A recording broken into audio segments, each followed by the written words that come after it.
how are things going at the event? Hi, Sarah. Things aren't going that well. Turns out that we have 12 additional guests in comparison to what was scheduled for. It's pretty hectic out there. Oh, I see. Well, it's always good to have more guests than expected at a fundraiser.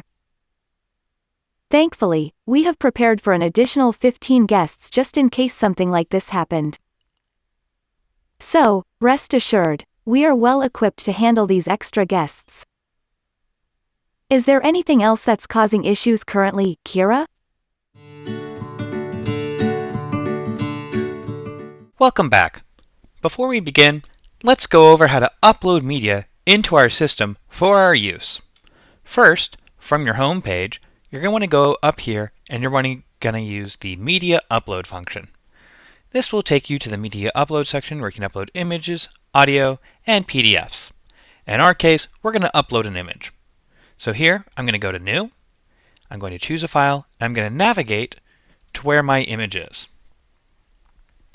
In this case, I have the image I want to locate in my download section of my photo, or of my computer. So I'm just going to get there like this. The image I want is my example female photo, or female profile picture, sorry. Example female photo is correct.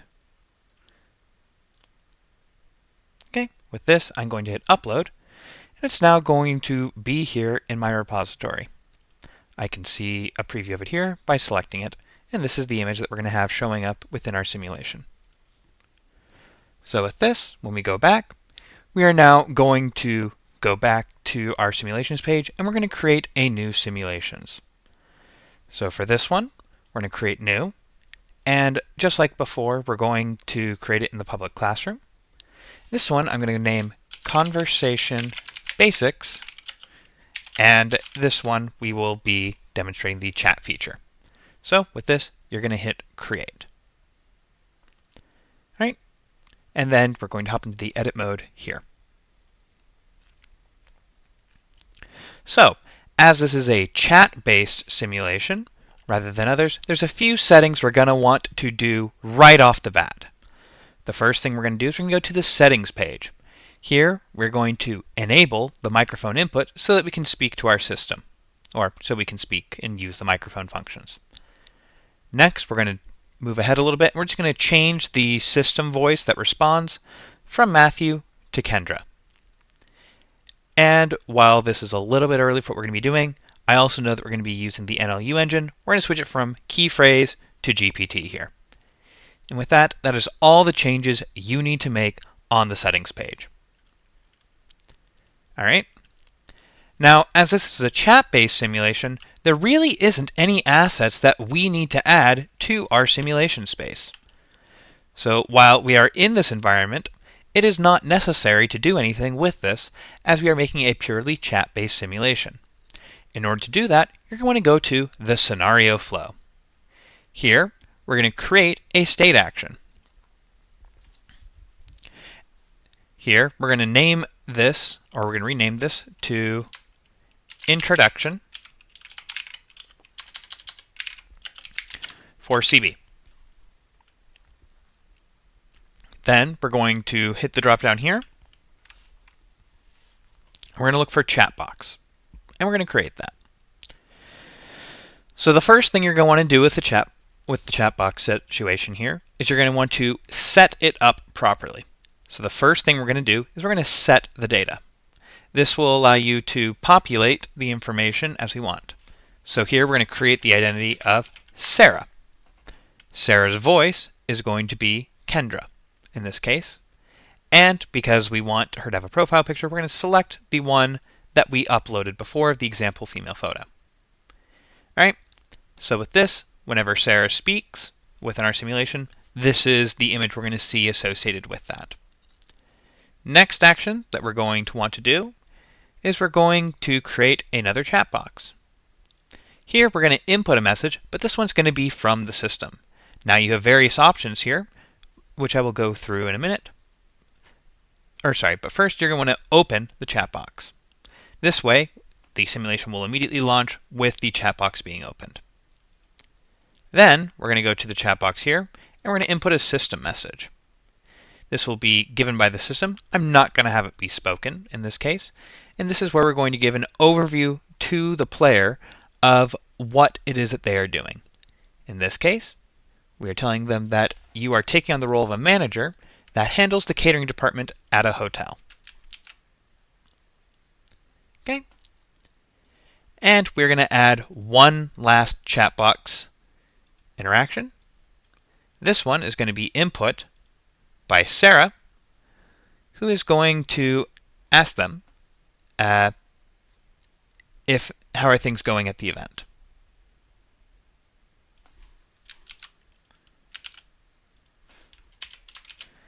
Okay, so with this, we have created a very simple chat box simulation, which you can experience here.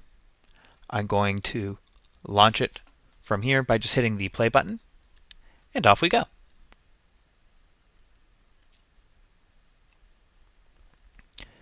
So with a chat simulation, you'll see that the controls are going to change from what we have here to where all we have is the ability to toggle on and off the microphone. We can pause our experience, and you can see if it's listening based off the microphone input here, and it's able to detect my microphone here. If not, you can test it and help set it up.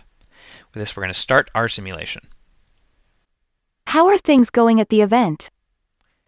As you can see here, we have our system message here.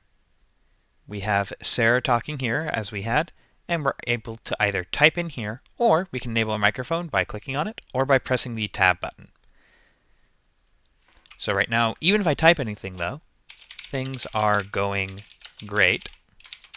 There is no response. This is because all we have done here is just made the simulation a chat one, and I'll just demonstrate that it's going to transcribe what I'm saying. Things are going well. Okay, so you can see here that you're able to either speak or type what it is you'd like to have set up here. If you wanted to set up an icon for the player, you would do so with the set data action that we did for setting up with Sarah. You would just assign it to the player instead, and all the player's actions would have a similar icon to what's going on here with Sarah. Alright, so with that, here's how you would change this setup of the simulation to include GPT AI. So what you're first going to want to do is, once you're back in here, is you're going to want to go to the Sky tab, or the Simulations Conversational Sim Insights Conversation AI tab. The first thing that you're going to want to do here is you're going to click Enable Chit Chat. By default, this is not enabled, and only if you have access will you be able to do so. In order to get access, you'll have to use the paid version of our subscription software.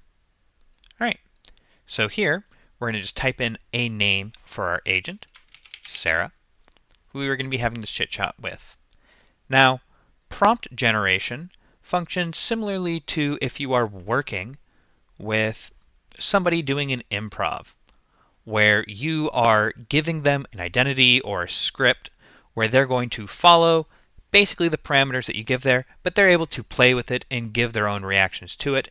You are not writing every single question and answer response, but you're giving them a role that they will play in the scenario and will respond based on the role that you give them. So this is what we're going to write in our prompt here. So in this case, we're going to say that this individual is overseeing a catering department in a hotel. They have been with the hotel for a number of years and are well respected for their accurate and creative catering solutions. They are difficult to upset, and they are an effective problem solver. And they will work with the player, or us, to solve some last-minute catering requests. We, the player, will inform them of these catering issues, and they will have to work with the player to solve the problem.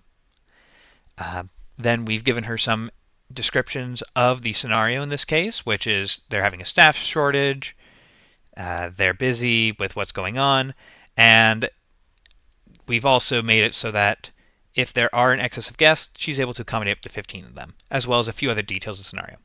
Also, as it may be relevant, we've just said Kira is the client that's in charge of this fundraiser. Alright? So with this, if we're launching our simulation the same way we did before, now Sarah will respond when we give these queries. which before there was no response. So if I just hit save and play, and we go right into it, it's going to load us right back into the experience. How are things going at the event? Hi, Sarah. Things aren't going that well. Turns out that we have 12 additional guests in comparison to what was scheduled for. It's pretty hectic out there.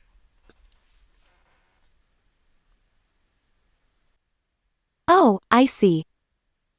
Well, it's always good to have more guests than expected at a fundraiser.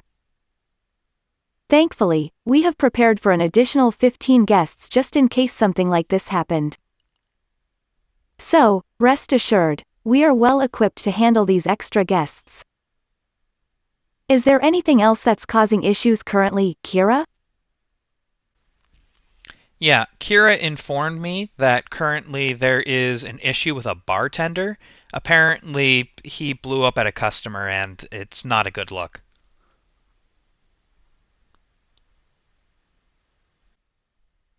I see. That's certainly not the kind of situation we want to have at such an event. Could you please provide me with more details? I'd like to know exactly what transpired before I make a decision on how best to handle this. I wasn't there, but from what Kira told me, apparently the bartender or the client did not receive the drink that they ordered. They came to complain about it, and the bartender just blew up. I see. That's definitely not the level of professionalism we strive for. Have there been any previous incidents with this bartender, or is this a first-time occurrence? It's important to understand if this is a pattern of behavior or an isolated incident.